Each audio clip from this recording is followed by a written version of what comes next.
하나님 우리 아버지와 주 예수 그리스도께서 은총과 평화를 여러분에게 내려주시기를 빕니다.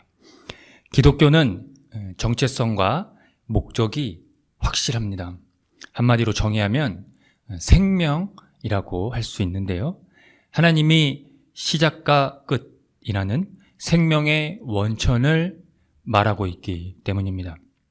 물론 그 생명이 무엇인지에 대해 정확히 명시적으로 설명할 수는 없지만 그 속성이 가지고 있는 것을 토대로 정체성과 목적에 대한 설명과 이해가 가능하며 그것을 원천으로 견인되어 살아가는 것이 가능합니다.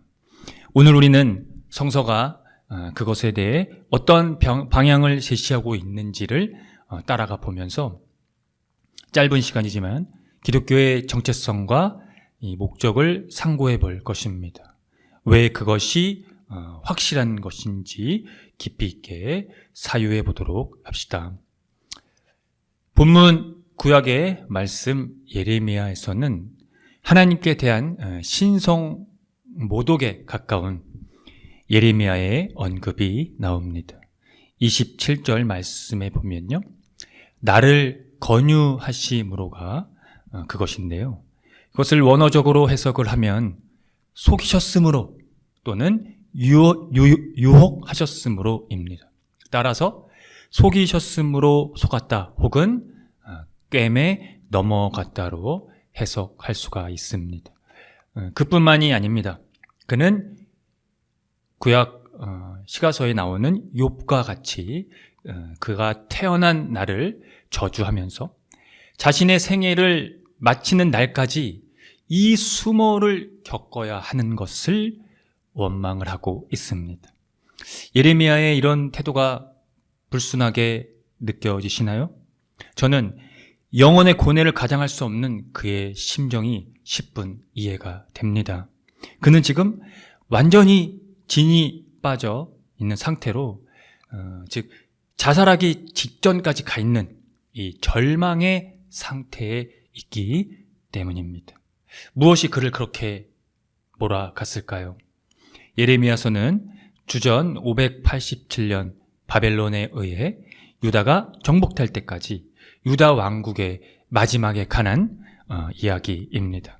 그는 이 예언자의 직무 수행에서 받는 비웃음과 치욕 때문에 하나님을 위해 살고 말하는 그 소명의 짐을 절감하게 됩니다.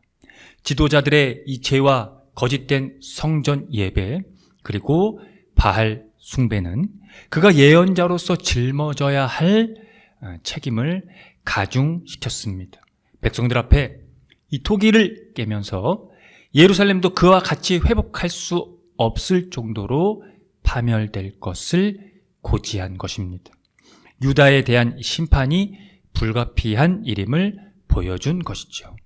그의 행위는 사실 끔찍스러운 일이고 상상조차 하기 어려운 것임에는 분명합니다. 결국 제사장 밧술의 학대 그리고 살해 음모 이로 인해서 옥에 갇히기도 하는데요. 그것으로 인하여 새로운 정점을 맞게 됩니다.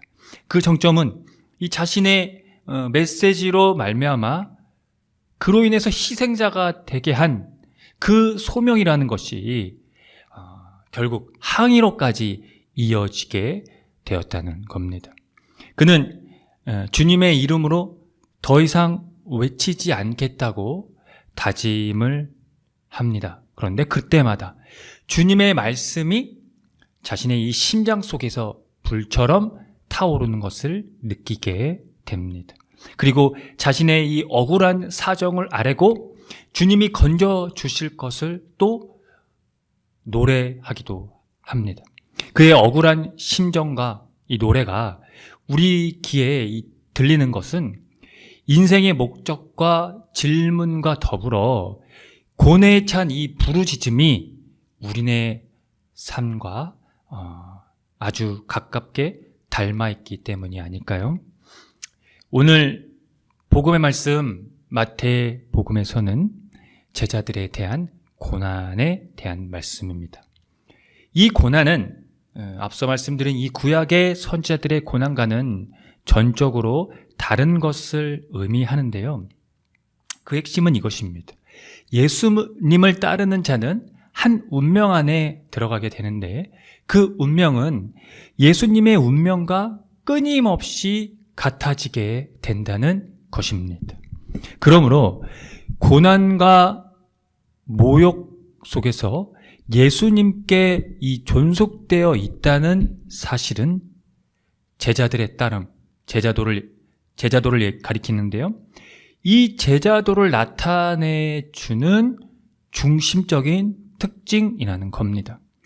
박해자들에 대해 두려워하지 말아라는 이 예수님의 요청은 감추인 것이 드러나지 않을 것이 없고 숨은 것이 알려지지 않을 것이 없기 때문이라고 말씀합니다. 여기서 감추인 것과 숨은 것은 그리스도의 부활로 모든 숨겨진 것이 계시가 되고 또 하나님 나라가 숨겨져 있지만 언젠가는 영광스러운 계시의 자리를 비켜줄 것, 그러니까 영광스러운 계시로 드러나게 될 것을 의미합니다. 그래서 몸은 죽여도 이 영혼은 능히 죽이지 못하는 자들을 두려워하지 말고 영혼과 몸을 멸망하는 분을 두려워하라고 말씀하신 것입니다. 유다의 이 신앙에 의하면 하나님만이 정죄하시며 사탄은 그것을 할 수 없습니다. 인간은 생명 자체, 즉 실제적인 생명을 죽일 수 없다는 의미입니다. 하나님만이 이 몸에 주어져 있는 생명을 파괴할 수 있다는 것이죠. 즉 지상의 몸이 죽는다는 것이 생명이 끝난다는 개념이 아니라는 것입니다. 그래서 인간들에 대해서 두려워하지 않는 것을 부여하시는 이 생명의 주인이신 하나님에 대한 그 생명으로 말미암아 우리에게 이끌어 주시는 그리고 그것을 주시는 그분에 대한 이 두려움은 예수 그리스도의 부활에 의해 살아간다는 것으로 나타났다는 것입니다. 즉 하나님은 몸이 죽은 다음에도 그의 생명과 더불어 예수 그리스도를 고백하는 자들을 기다린다는 것입니다. 예수 그리스도의 부활에 의해 살아간다는 것은 여러분 기독교의 핵심입니다.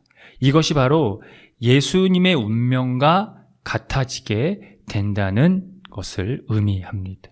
그 의미를 오늘 예수님의 말씀으로 옮기면 다음과 같습니다. 자기 십자가를 지고 나를 따르지 않는 자도 내게 합당하지 아니하니라. 자기 목숨을 얻는 자는 잃을 것이요 나를 위하여 자기 목숨을 잃는 자는 얻으리라. 예수님을 따르는 삶, 제자도 그것과 아주 잘 결합되어 있는 말씀입니다. 우리가 소멸함으로써, 우리가 소멸됨으로써 우리 자신의 생명을 버리는 것에서 그 생명을 지독하게 고소하려 하지 않고요. 고소하지 않는 그 무관심 속에서 또 고난과 죽음 자체를 받아들이려는 그 열린 자세에서 바로 이 부활의 생명을 발견한다는 놀라운 진술입니다. 예수님의 운명과 함께하는 것은 이 자기 부정 사건에 있다는 것을 가리키는 것이죠. 이 자기 부정 사건을 그분의 운명과 함께하는 것으로 결단하는 것이 곧 세례입니다. 오늘 서신의 말씀 로마서는 이 설명에 대해 정확하게 진술을 하고 있는데요.